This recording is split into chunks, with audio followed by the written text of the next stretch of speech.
सम्मानीय प्रधानमन्त्रीज्यू, यही रोस्ट्रमबाट केही समय अगाडि भुटानी शरणार्थी प्रकरणमा यो त ट्रेलर हो, पुरा फिल्म गजब आउँछ भनेर भन्नुभएको थियो।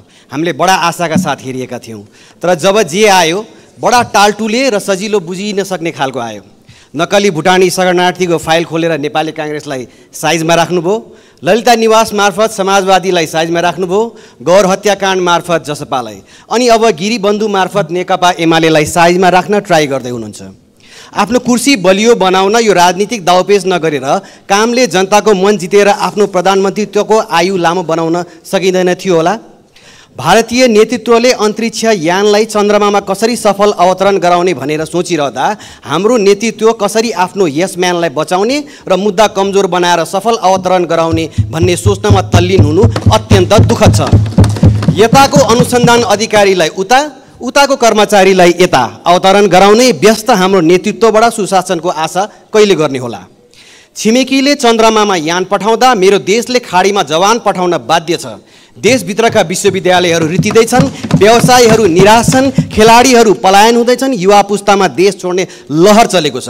प्रधानमन्त्रीज्यू, चन्द्रयान अहिले माग्दिन तर यसम्यानलाई जोगाउन लाग्दिन भन्ने हजुरको प्रतिबद्धताको कार्यान्वयन कहिले हुन्छ?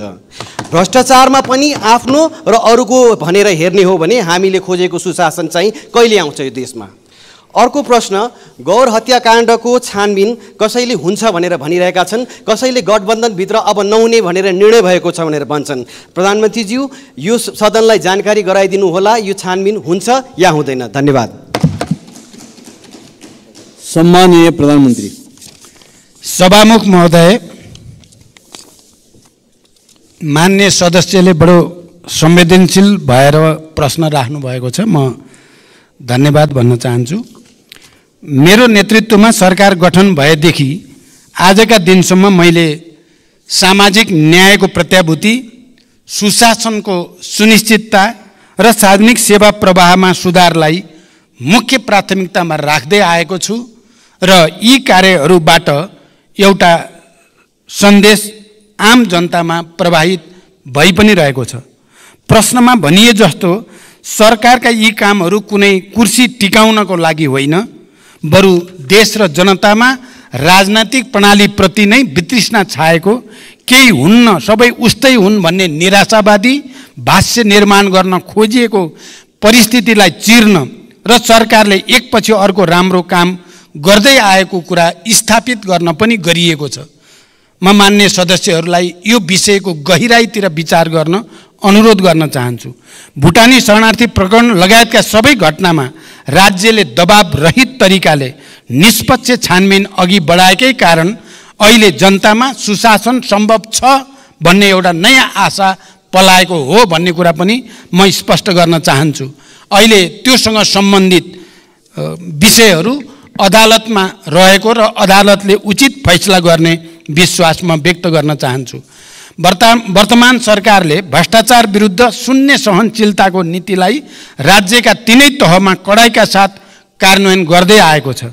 यस अवधिमा सार्वजनिक प्रशासनलाई स्वच्छ, सक्षम, निष्पक्ष, पारदर्शी र व्यावसायिक र जवाबदेही बनाउँदै भ्रष्टाचारलाई कडाइका साथ नियन्त्रण गर्न सरकारले विभिन्न नीतिगत तथा कानुनी तथा संस्थागत सुधारलाई अघि बढाएको छ। मान्य सदस्यले भनेको जस्तो कसैलाई पनि बचाउने या कसैलाई पनि अप्ठ्यारोमा पार्ने नियतले कुनै पनि काम गरिएको छैन।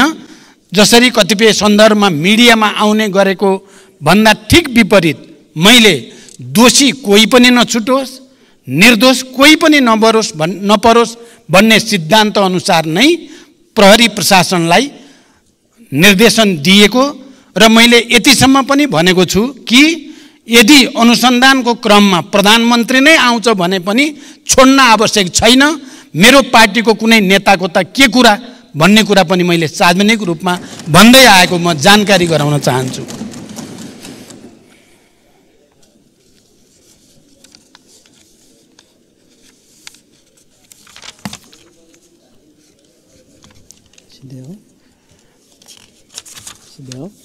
सबै किसिमका भ्रष्टाचारलाई तथ्य र प्रमाणको आधारमा अनुसन्धान छानबिन गरी दोषीलाई कानुनको दायरामा ल्याउन सरकार अहिले पनि उत्तिकै प्रतिबद्ध छ।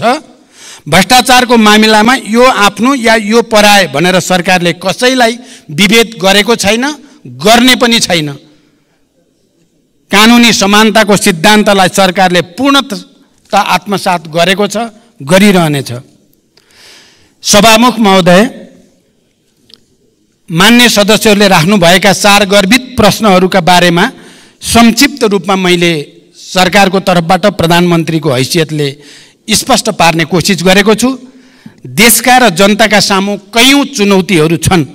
यिनको सार्थक र परिणाममुखी समाधानका लागि सबै राजनीतिक दलबीच साझा धारणा र राष्ट्रिय एकता जरुरी छ। विचार, मान्यता र सिद्धान्तमा अन्तर भए पनि राष्ट्रिय मुद्दा र राष्ट्रिय सवालहरूमा हाम्रो समान दृष्टिकोण र मान्यता हुनुपर्दछ र हामी सबै राष्ट्रिय मुद्दामा एकै ठाउँमा उभिनु पर्दछ भन्ने म ठान्दछु।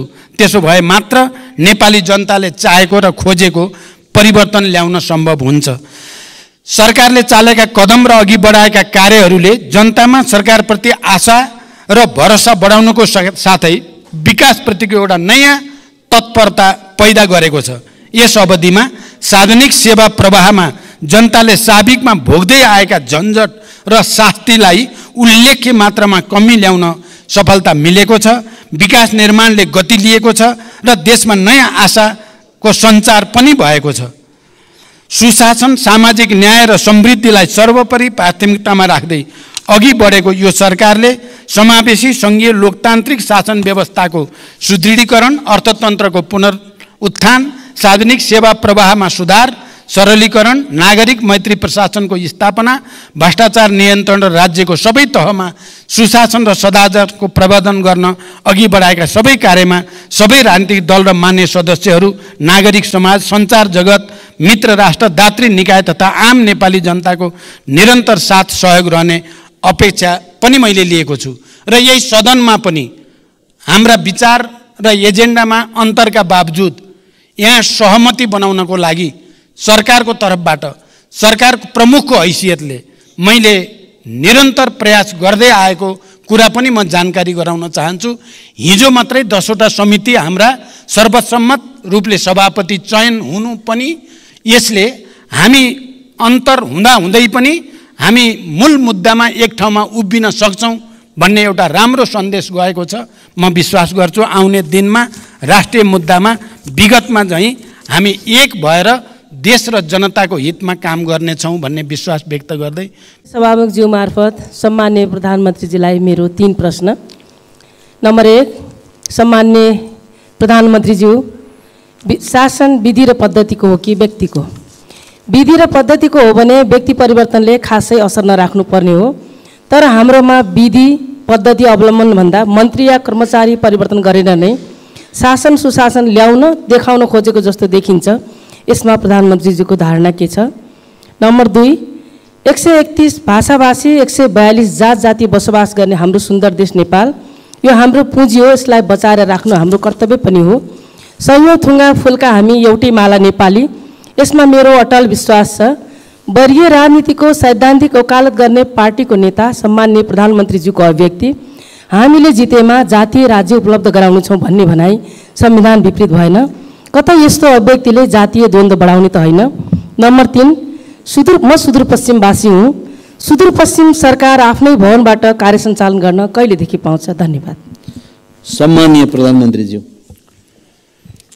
सभामुख महोदय, लोकतान्त्रिक विधि र पद्धतिको विकास मार्फत सामाजिक न्याय र सुशासन सहितको समृद्धि हासिल गर्ने दिशामा सरकारका सबै क्रियाकलापहरू केन्द्रित रहेको कुरा म जानकारी गराउन चाहन्छु। सरकार विधिको शासनमा पूर्णतः प्रतिबद्ध रहेको स्पष्ट गर्दछु। बहुजातीय बहुसांस्कृतिक विविधता बोकेको नेपालमा सदियौंदेखि विभिन्न जात जाति वर्ण धर्म र संस्कृतिका जनताहरू आपसी सहकार्य सम्मान र गहिरो सद्भावका साथ मिलिजुली बस्दै आएका छन्। अनेकतामा एकता नेपाली मात्रको विशिष्टता र नेपाली समाजको आधारभूत चरित्र पनि हो।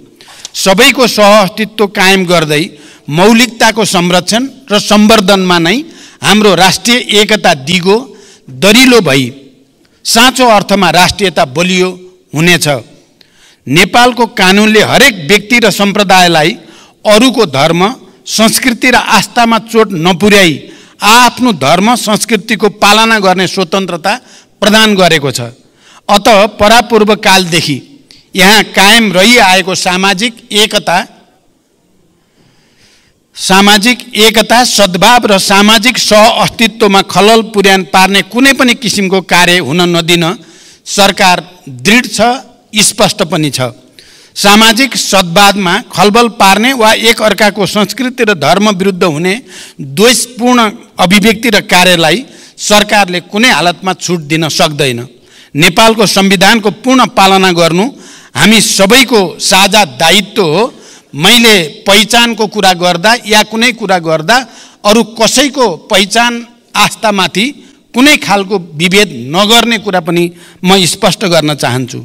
सुदूरपश्चिम प्रदेशको राजधानी गोदावरीमा निर्माण गर्ने सन्दर्भमा जग्गा प्राप्ति लगायतका विषयमा प्रक्रियामा रहेको जानकारी गराउन चाहन्छु। यद्यपि सुदूरपश्चिममा अझै पनि राजधानीको जमिनको बारेमा अलिकति छलफल चलिरहेको जानकारी पनि मलाई प्राप्त छ। त्यसलाई समेत विचार गरेर यसको छिटै निष्कर्षमा पुर्याइनेछ। अर्का प्रश्नकर्ता माननीय श्री ऐनबहादुर शाही ठकुरी।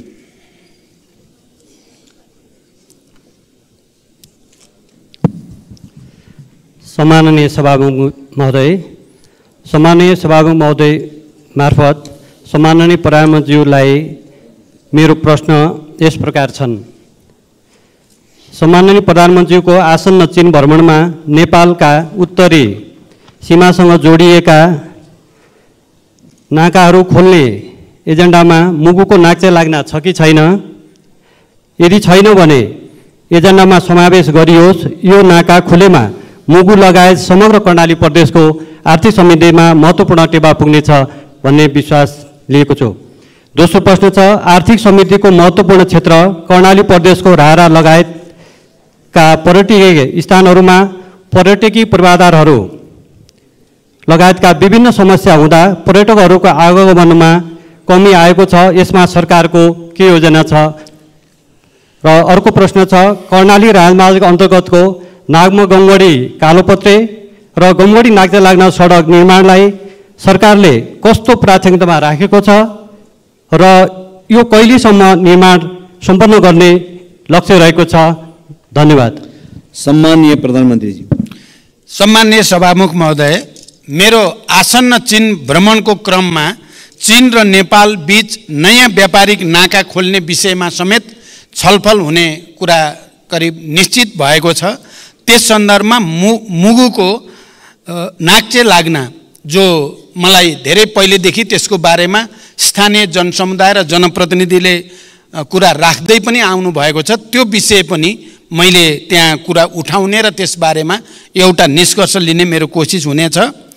पर्यटनको विकासका लागि आवश्यक पूर्वाधार निर्माणका कार्य सरकारको उच्च प्राथमिकतामा छन्। रारा लगायतका पर्यटकीय स्थलको विकासका लागि सङ्घीय स्रोतबाट सञ्चालन हुने कार्यक्रमका अतिरिक्त प्रदेश तथा स्थानीय तहबाट समेत आफ्ना कार्यक्षेत्रभित्र रही पूर्वाधार निर्माण तथा पर्यटन प्रवर्धनका कार्यहरू सञ्चालनमा रहेको जानकारी गराउन चाहन्छु। नागमा गमगढी र गमगढी नाक्चे लाग्न सडकलाई उच्च प्राथमिकतामा राख्दै हाल विभिन्न खण्डहरूमा कार्य भइरहेको जानकारी म यो सम्मानित सदनलाई गराउन चाहन्छु। हाल नागमा गमगढी 6.5 किलोमिटर, कालोपत्रे र 8 किलोमिटर ग्राभेल स्तरमा स्तरोन्नति गर्ने गरी निर्माण कार्य भइरहेको छ। त्यसै गरी गमगढी नाक्चे लाग्नमा 12 किलोमिटर निर्माण कार्य पनि अगाडि बढिरहेको छ। अर्का प्रश्नकर्ता माननीय श्री ऋषिकेश पोखरेल।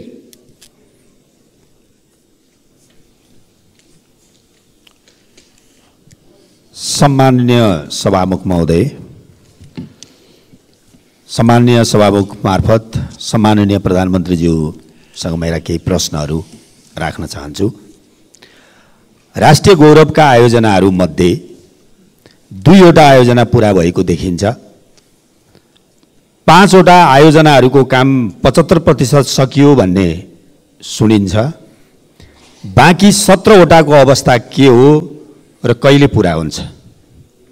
दोस्रो प्रश्न, प्रविधि, सिप र ज्ञान बिना दैनिक 2500 युवा विदेशिँदै छन्।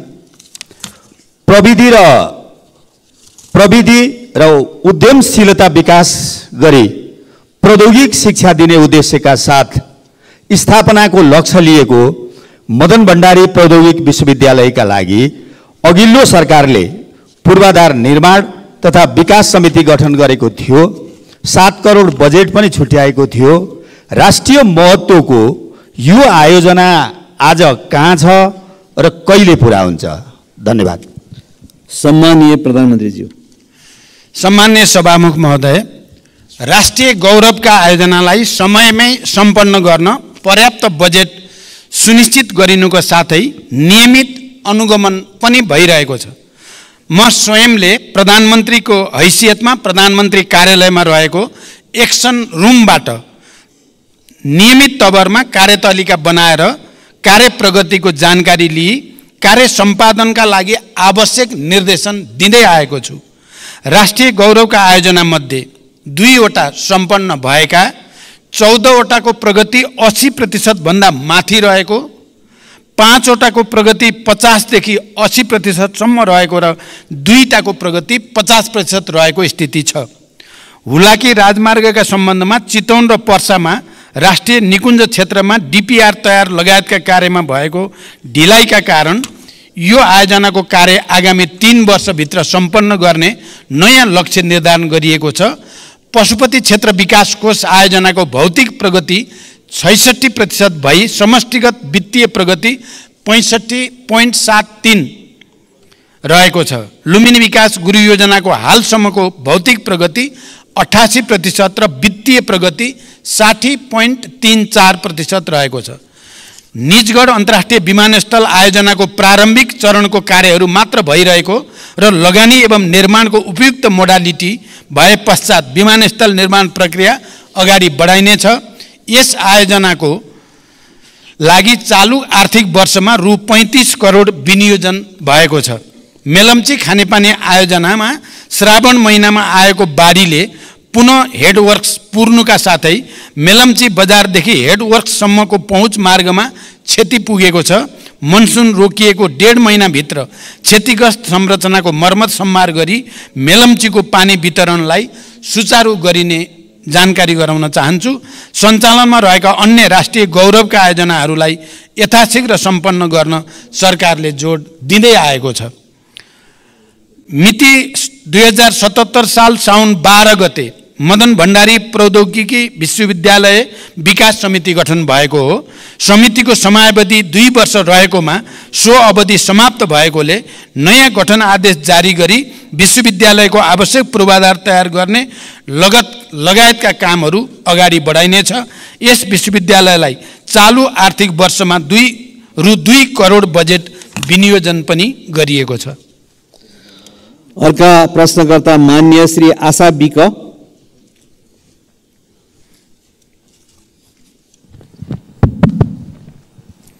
सम्मानीय सभामुख मार्फत मेरो प्रधानमन्त्रीलाई प्रश्न, यो प्रश्न गर्दै गर्दा मलाई अलिकति दुःख पनि लागेको छ। राज्यले 2063 साल जेठ 21 गते छुवाछुत मुक्त राष्ट्र घोषणा गर्यो। छुवाछुतलाई गैर कानुनी भने तापनि अहिलेसम्म जघन्य जातीय विभेद घटनाहरू भइरहेका छन्। सरकारले छुवाछुत उन्मूलन गर्ने जस्ता कदम चालिरहेको छ। सरकारले दलितहरूको न्यूनतम मानवाधिकार रक्षा गर्न के पहल गरिरहेको छ? जातीय विभेदका घटनाहरू प्रहरी प्रशासनले संवेदनशीलताका साथ उजुरी दर्ता नलिएको अवस्था छ। सरकारले यस्ता घटना न्यूनीकरण गर्नका लागि के योजना ल्याउँछ? मेरो प्रश्न। र अर्को चाहिँ मेरो प्रश्न, बाँकीको बैजनाथ गाउँपालिका वार्ड नम्बर 3 मा सरकारले 2071 साल वैशाख 25 गते 9 बस्तामा औद्योगिक करिडोर क्षेत्र घोषणा गर्यो। बस्तीको बीचमा सरकारले औद्योगिक क्षेत्र घोषणा गर्दा त्यहाँ रहेका 390 घरधुरीमा जनताहरूको घरमा 238 बिघाभित्र जनताहरूको घर परेको छ। 100 बिघा जमिन त्यहाँ रहेका स्थानीयका नाममा ल्याउनु पर्ने जग्गा ल्याउनु पर्ने स्थानीय जनताको माग रहेको छ। 2028 सालदेखि बसोबास गरिरहेका जनतालाई लाल पूर्जा दिनुपर्ने र सोही ठाउँमा बस्ती व्यवस्थापन गर्न सरकारले के भूमिका खेल्नेछ? स्थानीय सरकारले त्यस क्षेत्रमा सडक, बत्ती, विद्यालय, मठ मन्दिर लगायतका संरचनाहरू बनाएको छ। त्यो बस्तीलाई सोही ठाउँमा सरकारले कहिलेसम्म व्यवस्थापन गर्छ? र मेरो अर्को प्रश्न, बाँकेको खजुरा गाउँपालिका वार्ड नम्बर 6 मा 2036 सालदेखि गिजरा बस्ती बसिरहेको छ। सरकारले पटक पटक त्यस बस्तीलाई लाल पूर्जा दिने भनेर मौखिक प्रतिबद्धता जनाए पनि हालसम्म त्यहाँ रहेका जनताले लाल पूर्जा पाएका छैनन्। गिजरा बस्ती सरकारको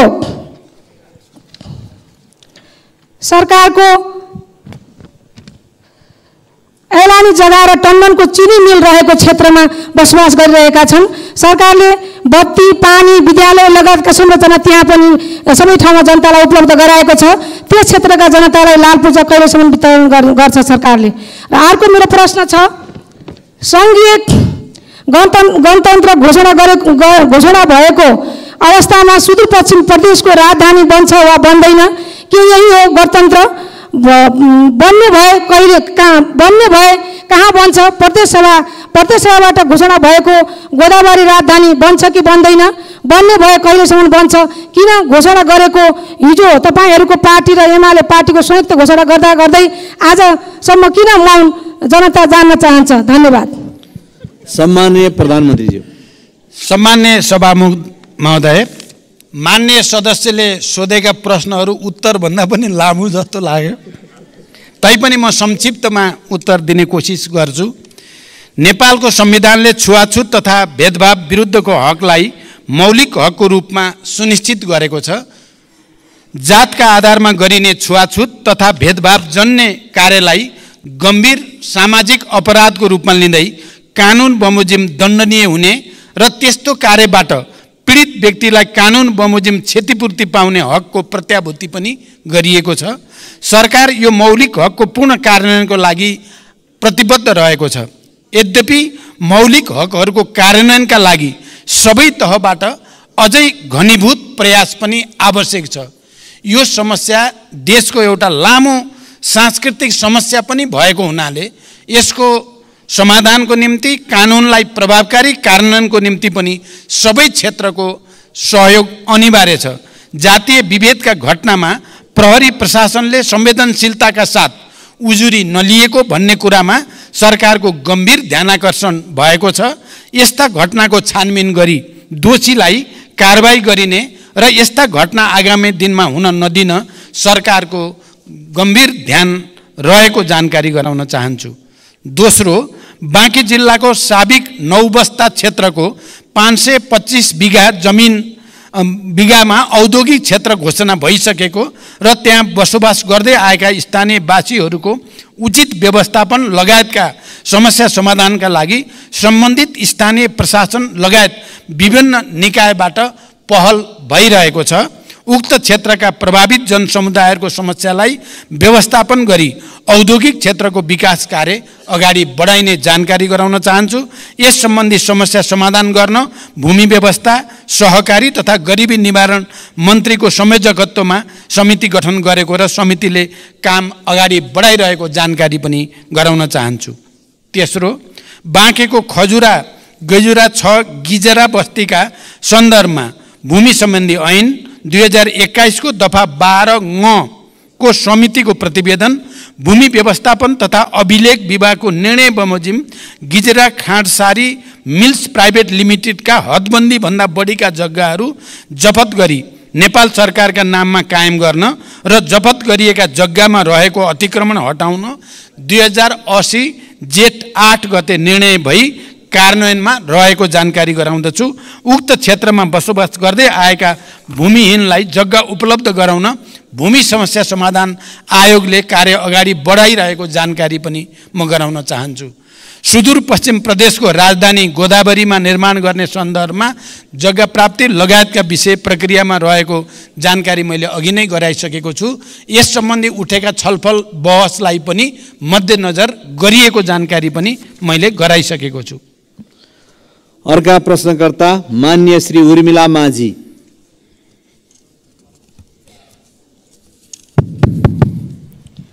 सम्माननीय सभामुखज्यू मार्फत सम्माननीय प्रधानमन्त्रीज्यूलाई प्रश्न सोध्न चाहन्छु। सम्माननीय सभामुखज्यू, हाम्रो देश नेपाल कृषि प्रधान देश हो। यहाँका 65% बढी जनसङ्ख्या कृषिमै आश्रित देखिन्छ। तर पछिल्लो अवधिमा नेपालको उत्पादनको हिस्सा घट्दै गएको मात्र होइन, सामान्य भन्सामा प्रयोग हुने सबै चिज आयातमा निर्भर गर्नुपर्ने बाध्यता खडा हुँदै गएको छ। कृषि क्षेत्रमा लगानी अत्याधिक हुने तर प्रतिफल अत्यन्तै न्यून हुने प्रक्रियाले गर्दा कृषिप्रति मानिसको आकर्षण र लगाव निरन्तर घट्दो छ। सरकारले उत्पादन वृद्धि गर्न र जनतालाई कृषिमै जीवन देख्ने गरी कृषि पेसालाई गर्विलो पेसा बनाउन कस्तो योजना निर्माण गर्दैछ? धन्यवाद। सम्माननीय प्रधानमन्त्री। सभामुख महोदय, सबल आत्मनिर्भर अर्थतन्त्रको निर्माणका लागि कृषि क्षेत्रमा गुणात्मक र रूपान्तरणकारी परिवर्तन सरकारको प्राथमिकतामा रहेको छ। कृषि क्षेत्रको उत्पादन र उत्पादकत्व बढाउन कृषि क्षेत्रमा आधुनिकीकरण, यान्त्रिकीकरण र व्यवसायीकरणलाई सरकारले उच्च रूपमा जोड दिँदै आएको छ। कृषि क्षेत्रमा विगतदेखि लगानी गर्दै आएको र यसबाट उत्पादन र उत्पादकत्वमा समेत केही वृद्धि भइरहे पनि अपेक्षित प्रतिफल प्राप्त हुन नसक्नुका कारणहरू पहिल्याउँदै उत्पादकत्व वृद्धिका लागि विभिन्न कार्यक्रमहरू सञ्चालनमा रहेका छन्। सरकारले प्रधानमन्त्री कृषि आधुनिकीकरण परियोजना लगायत प्रदेश र स्थानीय तह मार्फत उल्लेख्य रकम विनियोजन गरी कृषि क्षेत्रमा पर्याप्त साधन स्रोत परिचालन गर्ने नीति लिएको छ। कृषि उत्पादनको वृद्धिका लागि सिँचाइको सुविधाको विस्तारलाई जोड दिनुको साथै रासायनिक मलको आपूर्ति समयमै हुने कुराको सुनिश्चितता गरिएको छ।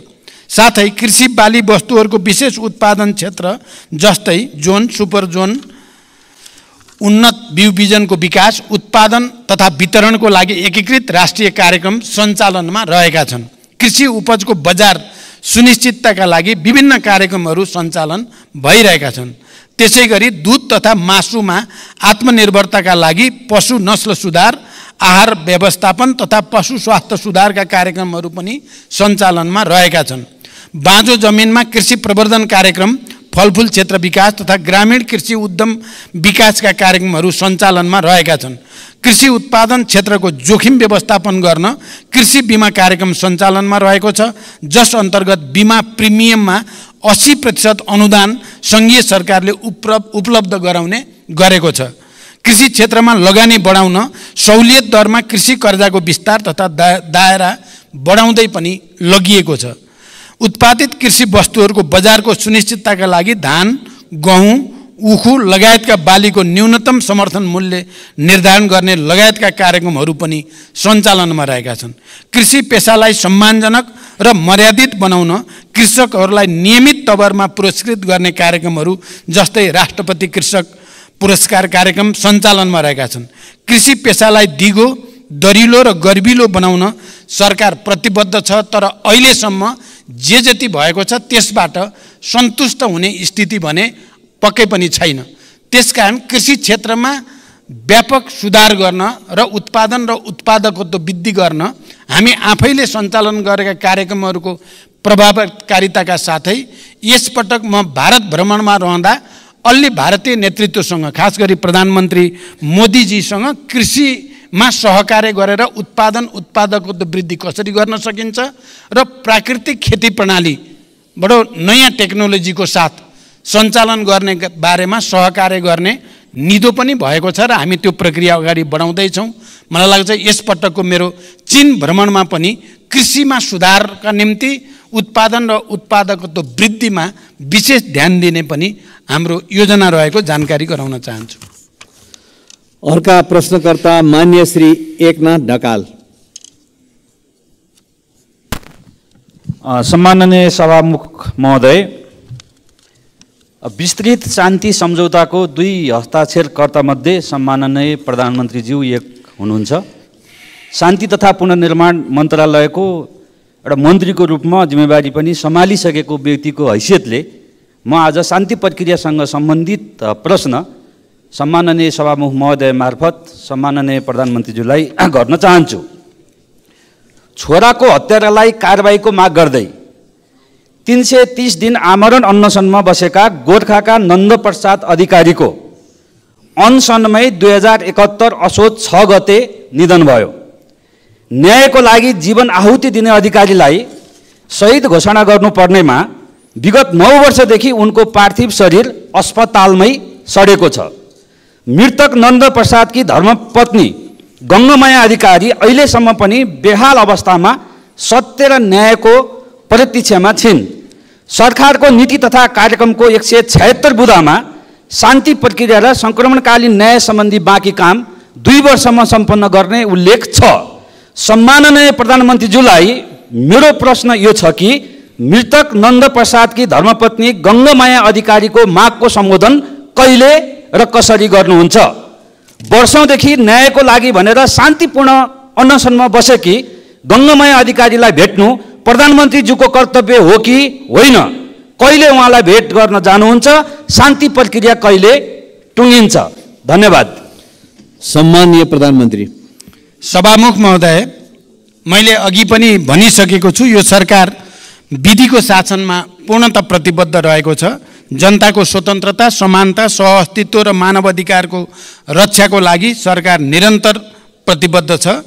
सरकारले अदालतको निर्णयको सदैव सम्मान गर्दै कार्यान्वयनमा तदारुकताका साथ पहल गर्दै पनि आएको छ।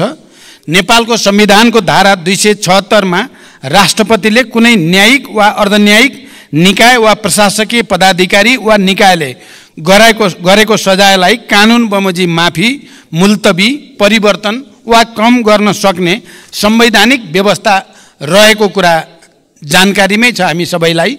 संविधानको उक्त व्यवस्था र मुलुकी फौजदारी कार्यविधि संहिता 2074 मा समेत रहेको व्यवस्था बमोजिम रेशम चौधरीले गृह मन्त्रालय मार्फत सम्मान्य राष्ट्रपतिज्यूलाई सम्बोधन गरी निवेदन दिनुभएकोमा महान्यायाधिवक्ताको कार्यालयको राय समेतका आधारमा प्रचलित कानुन बमोजिम नै नेपाल सरकार मन्त्री परिषदबाट गणतन्त्र दिवस 2080 का अवसरमा निजलाई माफी गर्नका लागि सिफारिस गरिएको तथ्य म प्रश्न गर्न चाहन्छु। द्वन्द्वकालीन घटनालाई न्यायिक सम्बोधन गर्ने गरी सङ्क्रमणकालीन न्याय सम्पादनका लागि बेपत्ता पारिएका व्यक्तिको छानबिन तथा सत्य निरूपण तथा मेलमिलाप आयोग गठन भएको र सङ्क्रमणकालीन न्याय यथाशीघ्र सम्पादन गर्न नेपाल सरकार प्रतिबद्ध रहेको छ। सङ्क्रमणकालीन न्याय सम्बन्धी सङ्घीय सदनमा दर्ता भएको विधेयक पारित भएसँगै सङ्क्रमणकालीन न्यायका मुद्दाहरू सम्बोधन हुने कुरामा नेपाल सरकार विश्वस्त रहेको छ। प्रचलित कानुनी व्यवस्थाको अधीनमा रही नेपाल सरकार तथा अन्तर्गतका निकायबाट गङ्गामाया अधिकारीलाई मानवीय सेवा प्रदान र संरक्षणका कार्य भइ नै रहेका छन्। अस्पतालको विवरण अनुसार निजको स्वास्थ्य अवस्था सामान्य नै रहेको र उपचारका लागि सरकारले रु 37,47,000 उपलब्ध गराएको कुरा पनि म यहाँ जानकारी गराउन चाहन्छु। अर्का प्रश्नकर्ता मान्य श्री आसमा कुमारी चौधरी।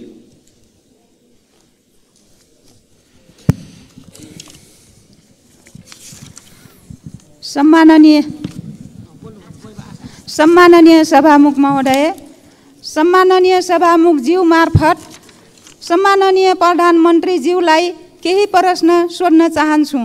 नम्बर 1, आँखा पाक्ने रोग ओडा पालिका जिल्ला हुँदै देशैभरि फैलिएको छ। धेरै पालिकामा विद्यालयहरू बन्द गरिएका छन्।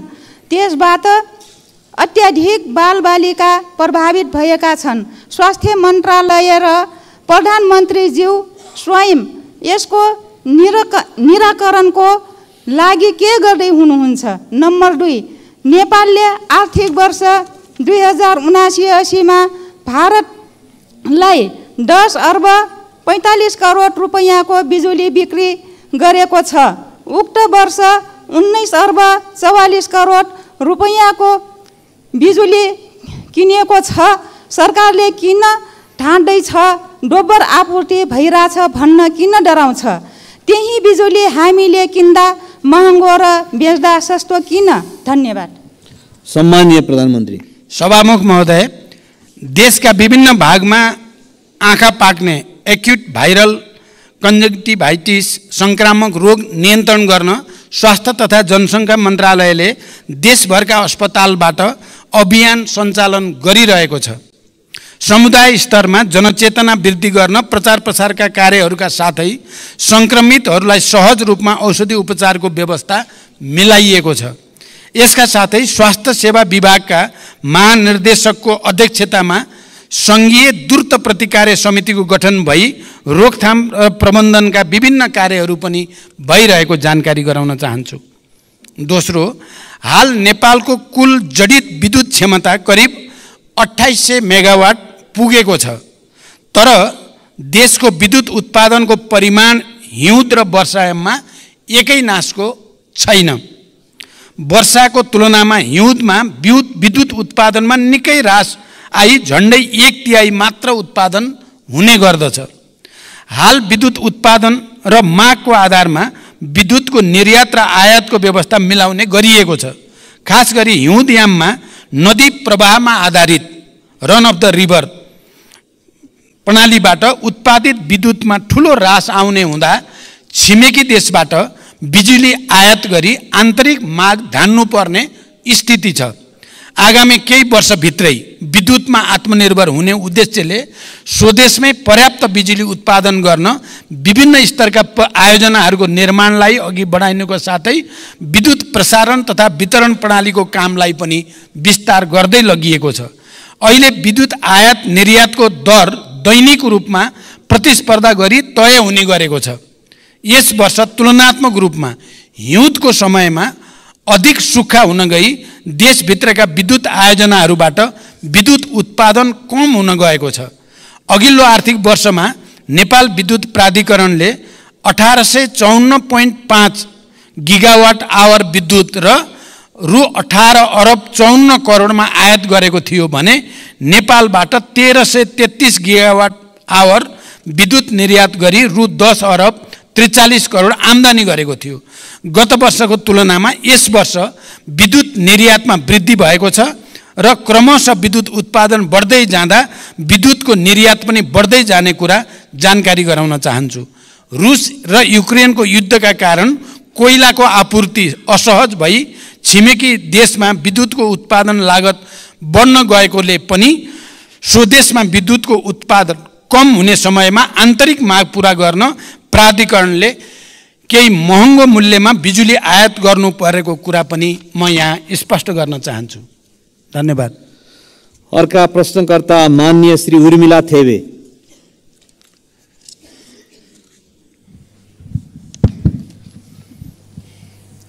सम्माननीय सभामुखज्यू मार्फत सम्माननीय प्रधानमन्त्रीज्यूलाई केही प्रश्न सोध्न चाहन्छु। प्रश्न 3 वटा छन्।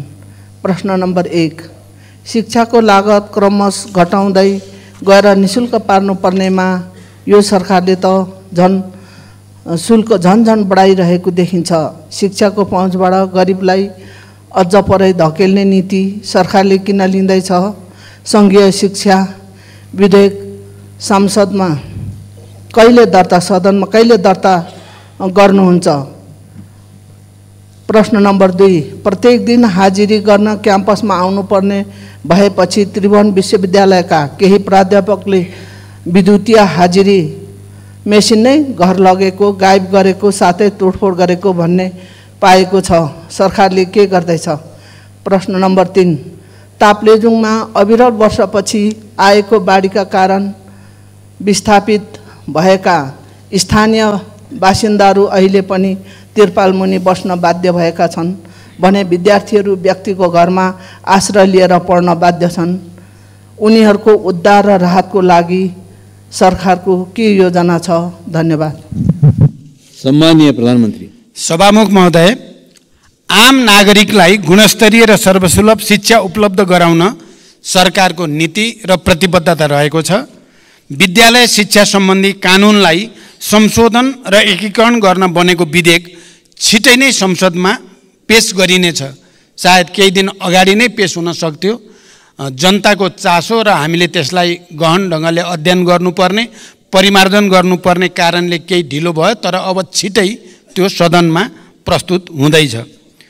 नेपालको संविधानमा उल्लेख भए बमोजिम आधारभूत शिक्षा अनिवार्य तथा निशुल्क र माध्यमिक तहसम्मको शिक्षा निशुल्क उपलब्ध गराउनका लागि सरकारले निशुल्क पाठ्यपुस्तक, आवासीय, गैर आवासीय, लक्षित समूह लगायतका विभिन्न प्रकारका छात्रवृत्ति, स्यानिटरी प्याड, दिवा भोज लगायतको व्यवस्था गरेको छ। सार्वजनिक विद्यालयमा कुनै किसिमको शुल्क लिन नपाउने व्यवस्था गरिएको छ।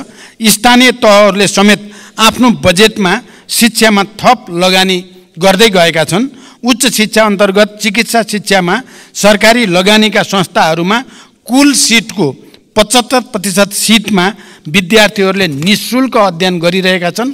सार्वजनिक शिक्षालाई निशुल्क बनाई सबैको पहुँचमा पुर्याउनको लागि थप स्रोतको व्यवस्था गर्न सरकार प्रयत्नशील रहेको जानकारी गराउन चाहन्छु।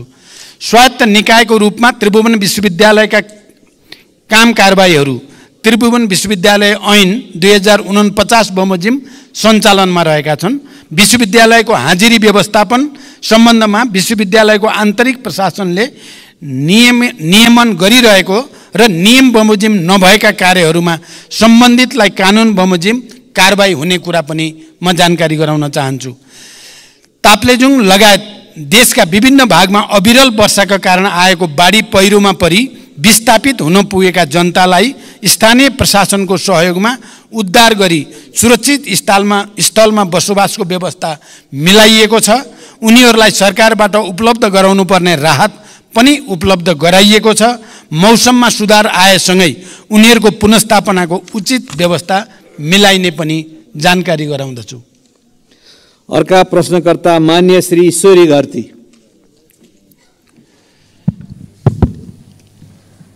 सम्मान्य सभामुख महोदय मार्फत सम्मान्य प्रधानमन्त्रीज्यूलाई केही प्रश्न सोध्न चाहन्छु। पहिलो प्रश्न, रोल्पालाई मुख्य आधार इलाका बनाएर 10 वर्षे सशस्त्र द्वन्द्वको सुरुवात गर्नुभएको सम्मान्य प्रधानमन्त्रीज्यू 3 पटक प्रधानमन्त्री हुँदा पनि रोल्पालीको जनजीवनमा परिवर्तन आउने गौरवका योजना दिन सक्नु भएन। रोल्पालीको त्यो ऐतिहासिक सहयोग प्रधानमन्त्री भएपछि बिर्सनुभयो भन्ने रोल्पालीहरूको गुनासो छ। त्यो गुनासोलाई कसरी सम्बोधन गर्नुहुन्छ? दोस्रो प्रश्न, जुम्ला लगायतका जिल्लामा स्याउ पाक्ने समय आयो। स्याउले बजार भाउ नै नपाउने अवस्था आउन सक्छ र आइरहेको पनि छ। यसको व्यवस्थापनमा सरकारको के योजना छ? र तेस्रो प्रश्न, 10 वर्षे सशस्त्र द्वन्द्वको क्रममा शहीद भएकाहरूको सम्झना र सम्मानका लागि दाङको घोराईदेखि रोल्पाको होलेरी घरतेगा हुँदै रुकुम पूर्वको हुकाम मैकोटसम्म पुग्ने 220 किलोमिटर सडक खण्डलाई वर्तमान सम्मान्य प्रधानमन्त्रीज्यूको चाहना र पहलमा शहीद मार्ग नामाकरण गरेर योजना अगाडि बढाइएको थियो। बजेट अभावमा योजना निकै कछुवा गतिमा भई अझै सम्पन्न हुन सकेको छैन। शहीद मार्गको मुख्य प्रवेशद्वारको रूपमा रहेको घोराईदेखि रोल्पा होलेरीसम्मको 31 किलोमिटरको सडक खण्ड अलपत्र र जोखिमपूर्ण भएको लामो समय बितिसक्यो। यसबारे सदनमा मैले 3-4 पटक कुरा पनि राखिसकेँ, तर सरकारले यो योजनालाई प्राथमिकतामा पारेन किन? रोल्पाको रुन्टीगढी गाउँपालिकाभित्र अहिले 4वटा चुनढुङ्गा खानी सञ्चालनमा छन् भने थप 4वटा खानी दर्ता भएर सञ्चालनको प्रक्रियामा छन्। हाल 200 भन्दा बढी टिप्पर सञ्चालनमा छन् भने पुरानो र नयाँ गरी 8वटा चुनढुङ्गा खानी सञ्चालनमा आउँदा दिनमा कम्तीमा 500 देखि 700 सम्म टिप्परहरू घोराई होलेरीको यही शहीद मार्ग भएर सञ्चालनमा आउनेछन्, जसले गर्दा उक्त सडकमा अन्य गाडीहरू सञ्चालनमा आउन निकै बाधा पर्ने र हाल परिरहेको पनि जानकारी गराउँछु। त्यसैले सो क्षेत्रमा वैकल्पिक औद्योगिक मार्ग बनाउने र घोराई होलेरीको 31 किलोमिटर सडकलाई कालोपत्रे गर्दै शहीद मार्ग योजना समयमै सम्पन्न गर्न सरकारको के योजना छ? धन्यवाद। सम्माननीय प्रधानमन्त्री। सभामुख महोदय, नेपालको राजनैतिक आन्दोलनमा रोल्पा जिल्लाको विशिष्ट र ऐतिहासिक योगदान रहेको कुरामा कसैको विमति हुने छैन। इतिहासका हरेक कालखण्डमा रोल्पाली जनताको वीरता र साहसको उच्च प्रशंसा हुनेछ भन्ने मेरो विश्वास छ।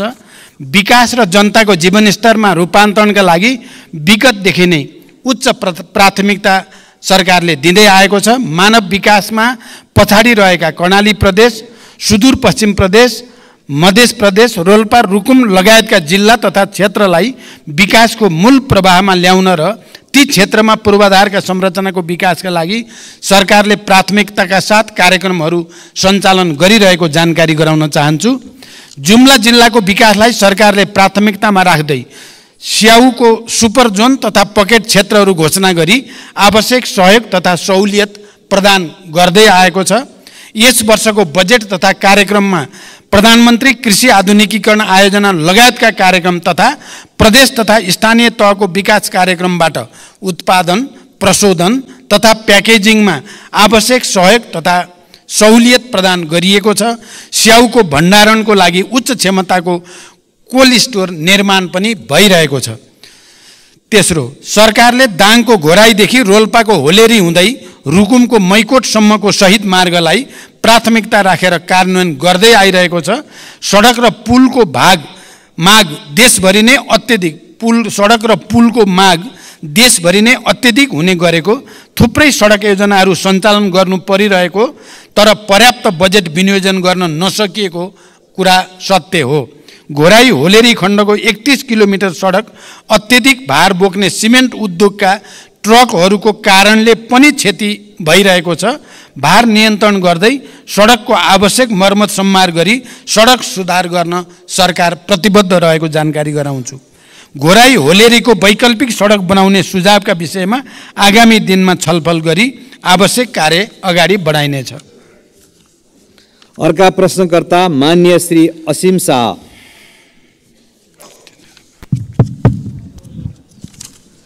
सम्मानीय सभामुख मार्फत सम्मानीय प्रधानमन्त्रीज्यूलाई प्रश्न सोध्न चाहन्छु।